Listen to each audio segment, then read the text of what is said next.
Welcome to Anne Says Something Controversial. Why is women's bench so bad? I mean, not compared to me. We all know that I'm a freak, so that doesn't count. And no, we're not talking about Mackenzie Lee. She's got little T-Rex arms and she's like 400 pounds of chest muscle, apparently.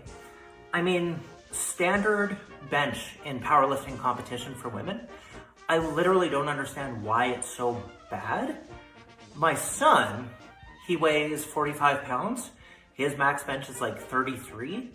I'm legit seeing some women in competition who are doing something like 50 pounds, and I just don't understand it. I don't understand why so many women are skipping bench and focusing on everything else. Yeah, that's my controversial thing today.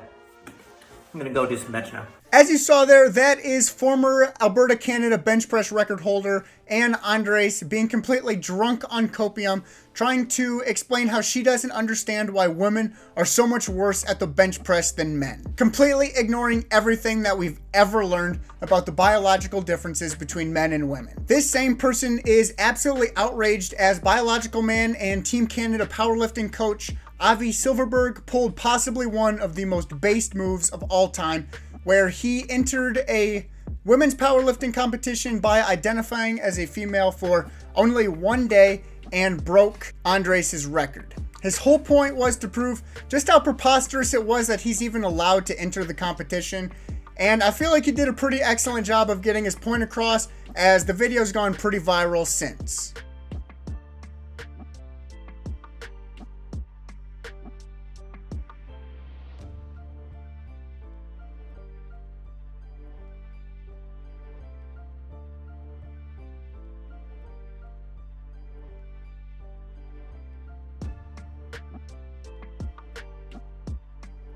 The whole reason for all of this in the first place was a new rule by Canada's powerlifting governing body called the Trans Inclusion Policy, which was set in stone in February and basically says if you're a man and you claim to be a woman, then you are 100% allowed to compete in women's competitions, which I think we can all agree is absolutely brain dead. A quote from the rule is, "Based on this background and available evidence, the expert working group felt that trans athletes should be able to participate in the gender of which they identify, regardless of whether or not they have undergone hormone therapy."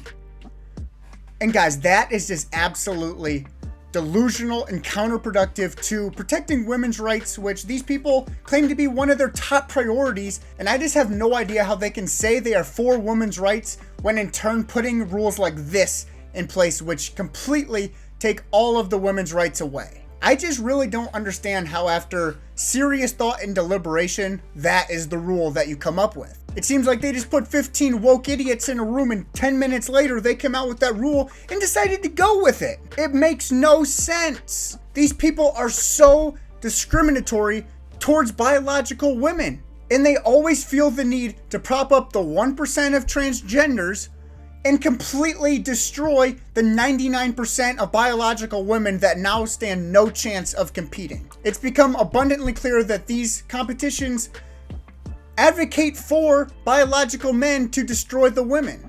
It's the only conclusion that you can come to after they continue to put these anti-women rules in place. Andres also did lose her mind in a string of pretty unhinged videos that she released after she got plenty of backlash following the event. In the video, she calls Silverberg a coward, a bigot, and claims that he pulled the publicity stunt with malicious intent. Take a look.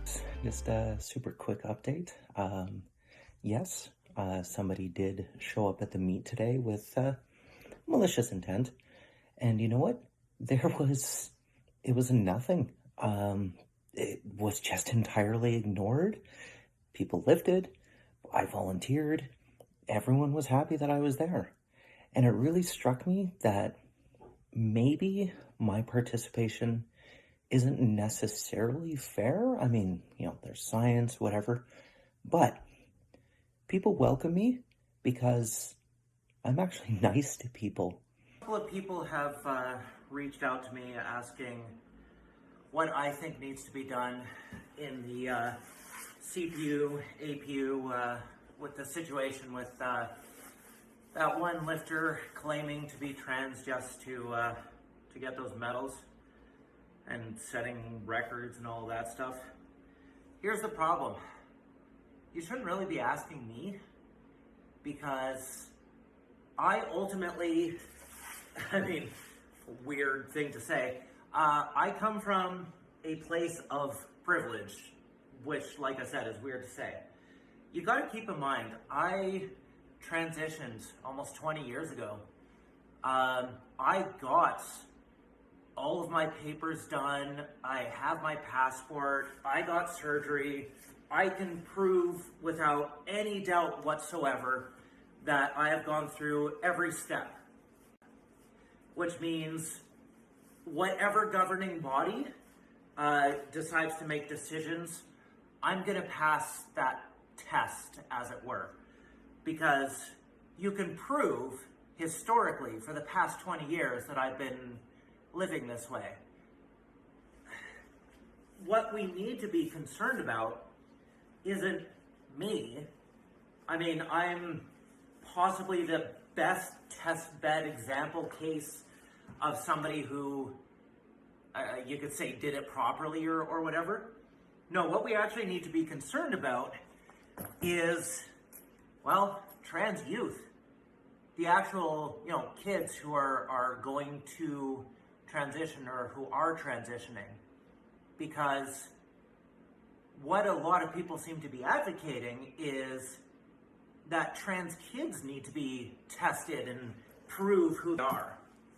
And as soon as you start thinking, well, I need to be doing gender testing on kids, there's something wrong with your brain that you feel that that's appropriate.